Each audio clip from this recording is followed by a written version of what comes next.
دنیا بنانے والے نے اپنے قرآن میں فرما دیا او کظلمات فی بحر لجی یغشاہ موج من فوقہ موج من فوقہ سحاب، ان کی مثال ایسی ہے جیسے کسی گہرے سمندر میں پھیلے ہوئے اندھیرے کہ سمندر کو ایک لہر نے ڈھانپ لیا، اس کے اوپر ایک اور لہر اور اس کے اوپر بادل، ظلمات بعضها فوق بعض، اوپر نیچے اندھیرے ہی اندھیرے، اذا اخرج یدہ لم یکد یراہا، اگر کوئی اپنا ہاتھ باہر نکالے تو دیکھ نہ پائے، ومن لم یجعل اللہ لہ نورا فما لہ من نور، اور جس کو اللہ ہی روشنی عطا نہ کرے اس کے نصیب میں کوئی روشنی نہیں۔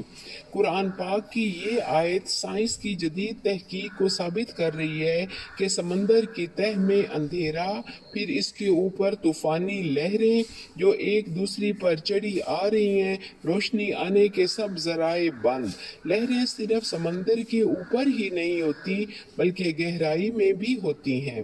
اندھیرے کی وجہ یہ ہے کہ وہاں سورج کی شعاعیں پہنچ ہی نہیں سکتی۔ زمین کا تقریباً 71% رقبہ پانی سے ڈھکا ہوا ہے۔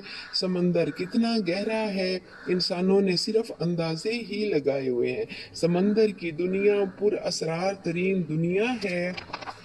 انسان اپنی تمام تر عقل دوڑانے کے باوجود اب تک اس کا صرف 5% حصہ بھی نہیں سمجھا، کیونکہ اس سے آگے اس کی سوچ پہنچ ہی نہیں سکتی۔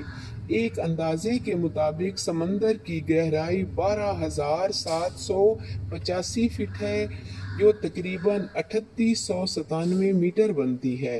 انسان اس میں سے صرف 100 میٹر تک ہی جا سکتا ہے، اور وہ بھی سائنسی آلات کی مدد سے۔ اور انسان لاکھوں ٹن پانی کے دباؤ کو کیسے برداشت کر سکتا ہے؟ پھر زندگی کی اولین ضروریات میں سے نہ آکسیجن ہے اور نہ روشنی، گپ اندھیرا ہے، کیونکہ سورج کی شعاعیں بھی ایک حد سے آگے نہیں جا سکتی۔ روشنی کی شعاعیں چند رنگوں سے مل کر بنتی ہیں، جو سرخ، اورنج، پیلا، سبز، نیلا اور جامنی ہے۔ سمندر کی گہرائی میں جو ہی اترے تو چند میٹر نیچے پہلے سرخ رنگ جذب ہو جاتا ہے، اس سے نیچے اورنج، پھر ایک ایک کر کے سب رنگ غائب ہو جاتے ہیں اور سمندر تاریک سے تاریک ہوتا جاتا ہے۔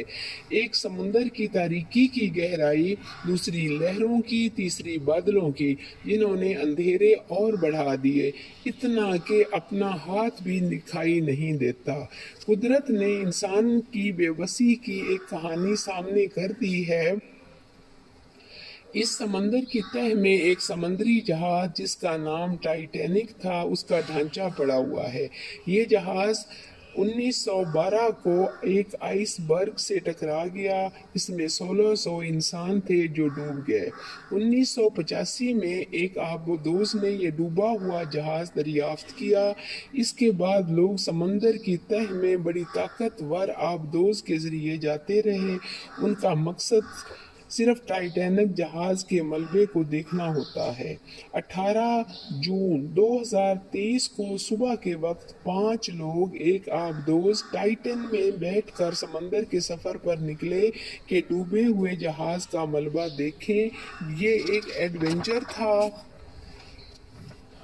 اور بہت مہنگا تھا۔ ایک آدمی کا ٹکٹ 2 کروڑ روپے بنتا ہے۔ ان میں 2 پاکستانی بھی تھے۔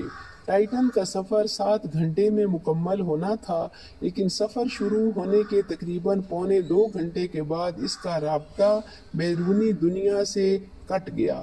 اس ایڈونچر کا اختتام سمندر کی تاریکیوں میں موت پر ختم ہوا۔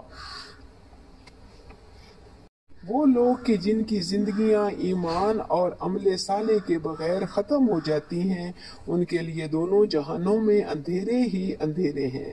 یہ کفار ہیں۔ اللہ جل شانہ نے ان کو نور ہدایت پہنچایا تھا، مگر انہوں نے اس کا انکار کرتے ہوئے خود کو محروم رکھا۔ دنیا میں بھی اندھیروں میں بھٹکتے رہے اور آخرت میں بھی ان کے مقدر میں اندھیرے ہی ہوں گے۔